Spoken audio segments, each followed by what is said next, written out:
Halo, di video hari ini saya akan menunjukkan cara memasang Project T1 Evo Anda.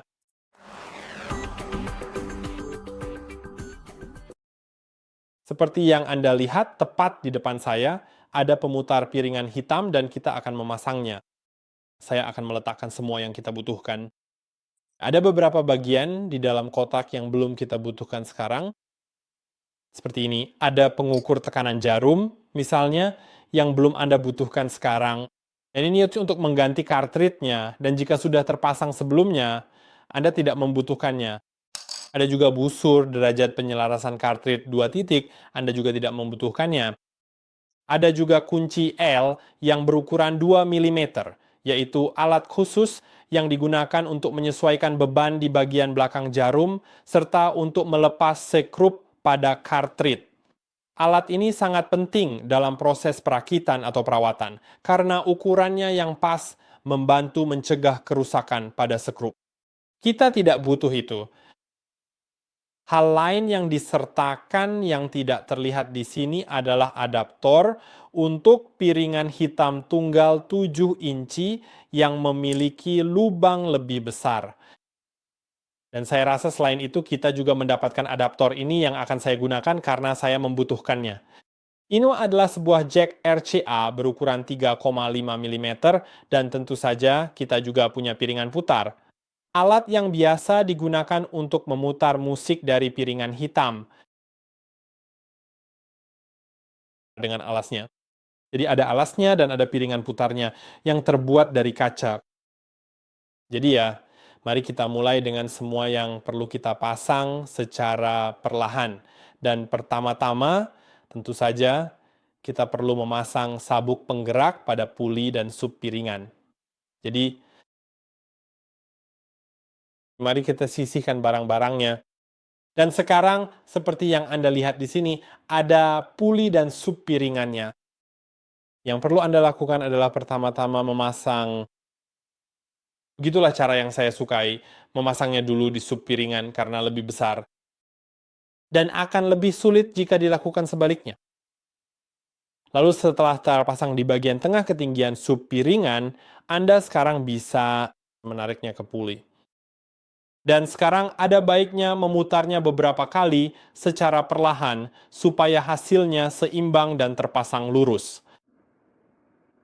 Dan sekarang, seperti yang bisa kita lihat bersama, semuanya sudah benar. Oke, lalu saatnya memasang piringan dengan alas datarnya di atasnya. Atau tunggu sebentar, kita akan melakukannya nanti karena saya juga akan menjelaskan hal-hal berbeda di bagian bawah belakang atau bagian belakang perangkat. Panduan ini untuk semua orang, tidak peduli apakah Anda memiliki T1 Evo, T1 Evo Phono, atau T1 Evo Bluetooth. Tapi saya tidak akan menunjukkan koneksi Bluetooth di video ini karena saya punya T1 Evo Phono. Dan saya tidak bisa memberitahu Anda cara melakukannya dengan model yang saya miliki. Tapi saya akan tunjukkan cara menghubungkannya lewat kabel ke perangkat apapun yang Anda miliki. Sekarang penting untuk diketahui bahwa ada berbagai hal berbeda yang diperlukan agar pemutar piringan hitam lengkap bisa berfungsi. Turntable yang bisa Anda lihat di sini, T1 Evo versi standar, adalah contoh klasik dari sebuah turntable. Ini tidak memiliki preamplifier internal maupun amplifier maupun speaker, pada dasarnya tidak ada apa-apa. Dan itulah yang dimaksud dengan UAM turntable pada umumnya. Untuk itu Anda butuh preamplifier, amplifier, in sebuah speaker. Dalam kasus saya punya T1 Evo Phono, yang berarti saya sudah memiliki preamplifier internal.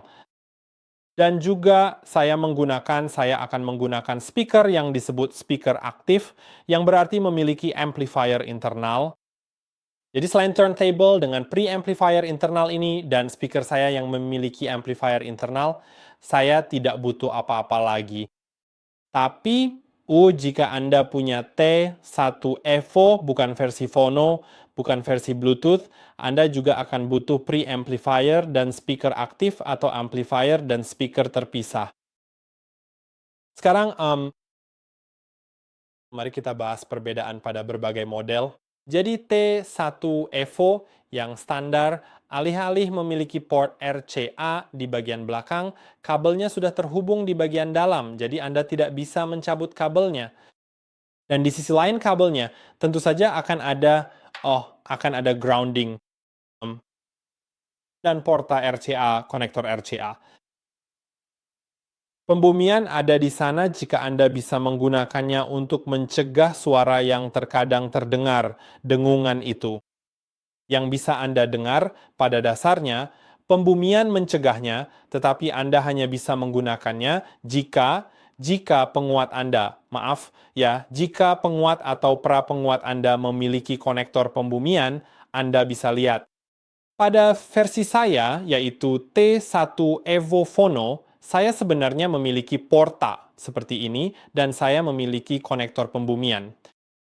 Sedianya main seka konektor pembumian, saya perlu saat melepas skrupnya, memasang benda ini padanya, dan menyekrupnya kembali agar tertahan dan selesai.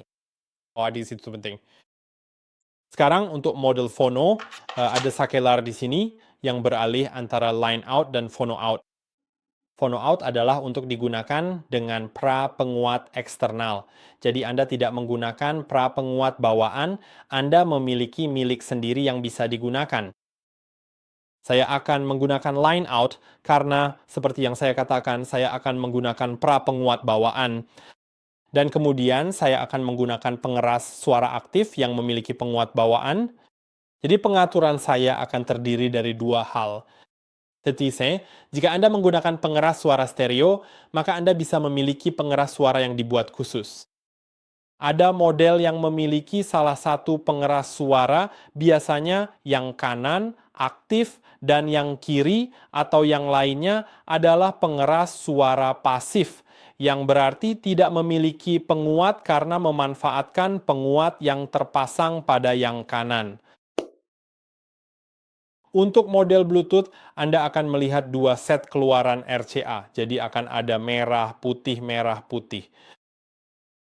Satu set akan diberi label line 1 phono, dan Anda bisa memutuskan apakah akan menggunakan pra-penguat bawaan atau menggunakan milik sendiri.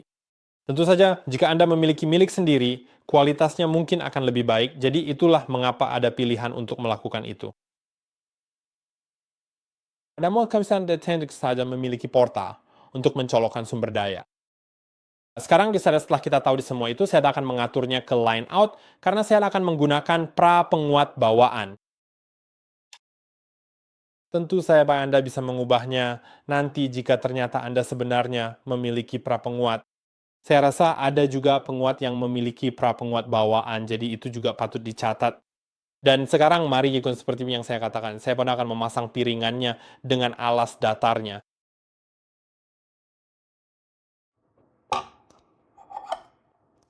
Oke, seperti yang Anda lihat, sudah terpasang. Lalu, di bagian belakang, saya akan mencolokkan kabelnya. Sekarang, Anda bisa melihat ada tanda panah dan itu harus mengarah ke speaker Anda. Jadi, karena tanda panahnya menunjuk ke konektor ini akan masuk ke speaker saya dan yang ini ke pemutar piringan hitam saya. Jadi, pertama-tama saya akan mencolokkannya ke pemutar piringan hitam saya. Saya akan ke speaker nanti. Ingat, yang kanan tentu saja cocok dengan port kanan dan yang putih, port putih. Saya tidak akan memasang RD karena saya tidak punya RD di speaker aktif saya. Speaker aktif biasanya tidak punya itu, tapi jika Anda punya preamp atau amp sungguhan, kemungkinan besar mereka punya RD. Seringkali ditandai dengan garis dan di bawah garis itu ada seperti 3 garis. Anda bahkan bisa melihatnya di bagian besar yang sini. Anda bisa lihat, saya rasa ini adalah tanda yang menandai RD. Oke, sekarang saatnya untuk mencolokkannya ke listrik. Untuk mencolokkannya ke listrik, ambil adaptor dayanya. Anda bisa lihat stekernya belum terpasang karena dilengkapi dengan steker yang berbeda, Amerika, Inggris, dan Eropa. Dan ini yang akan saya gunakan. Masukkan dengan posisi miring seperti ini, dan putar searah jarum jam sampai berbunyi klik. Untuk melepasnya, tekan tombol ini, putar berlawanan arah jarum jam dan lepaskan. Oke, sekarang saya akan mencolokkannya. Di mana port itu? Ada di sana. Oke, dan saatnya mencolokkannya ke stop kontak. Hai mau memang sampai dudunya pantai plastik yang di atasnya. Biasanya posisinya akan miring. Jadi ya, pasang saja. Ya, Anda bisa menutupnya sekarang, seperti yang Anda lihat. Sekarang saatnya melepaskan stylus kita. Jadi ada styrofoam di bagian belakang yang harus dilepas. Seperti yang saya katakan, Anda tidak perlu menyesuaikan berat atau apapun karena sudah diatur jika Anda tidak mengganti cartridge-nya. Ngomong-ngomong, akan ada lebih banyak video di saluran ini tentang semuanya. Website yang bisa Anda lihat juga ada bagian ini seperti yang terlihat. Bagian merah ini untuk dilepas yang membungkus jarumnya agar tidak bergoyang-goyang. Dan ada juga styrofoam ini yang biasanya digunakan sebagai pelindung. Dan hal terakhir untuk jarumnya adalah penutup plastik khusus untuk cartridge ini. Geser perlahan. Ngomong dong ngomong, jarum yang disertakan di sini adalah Ortofon OM10 yang sangat bagus. Oke, mari kita mulai. Bagian terakhir adalah menghubungkannya ke speaker tentu saja, atau preamp atau amp. Saya pakai speaker aktif, seperti yang saya katakan tadi. Jadi yang akan saya lakukan, speaker ini mengharuskan saya mencolokkan adaptor USB-C ke jack line 3,5, dan kemudian, mari kita pasang adaptor yang disertakan dengan pemutar piringan hitamnya dengan hati-hati. Jadi saya benar-benar bisa mencolokkan kabel RCA. Seperti yang saya katakan, tanda panahnya harus menunjuk ke speaker Anda karena ini menandai arah aliran listrik yang terbaik. Oke, sekarang setelah semuanya diatur, pemutar piringan hitam kita seharusnya sudah berfungsi, saya rasa, dan cara terbaik untuk mengeceknya adalah dengan memasang piringan hitam dan mulai memutarnya. Saya akan memasang piringan hitam. Ini sisinya. Mari kita putar sisi B. Oke, sebet yang kita katakan stade. Jika Anda menggunakan piringan hitam 7 inci, maka Anda akan butuh adaptor. Kemungkinan besar, tapi terkadang ada piringan hitam 7 inci dengan lubang kecil. Lalu di samping di sisi kiri ada sakelar. Itu bisa diatur di posisi 0, yaitu mati, 1, yaitu 33 RPM, dan 2, yaitu 45 RPM, yang digunakan untuk piringan hitam 7 inci. Sekarang, mari kita nyalakan. Seperti yang Anda lihat, nah ini mulai berputar, jadi ini berfungsi. Sekarang, mari kita angkat tuas ini. Mari kita angkat jarumnya. Dan sekarang kita bisa mengaturnya ke tempat yang diinginkan. Jadi saya akan mulai dari awal piringan hitamnya, turunkan tuasnya. Dan ini akan segera mulai berputar. Dan ya benar, seperti yang bisa Anda dengar sekarang, ini mulai berputar, yang mana bagus. Dan itu saja untuk video kali ini. Saya akan menjedanya sekarang, dan saya harap video ini bermanfaat. Jangan lupa untuk menyukai, berlangganan, dan sampai jumpa di video berikutnya.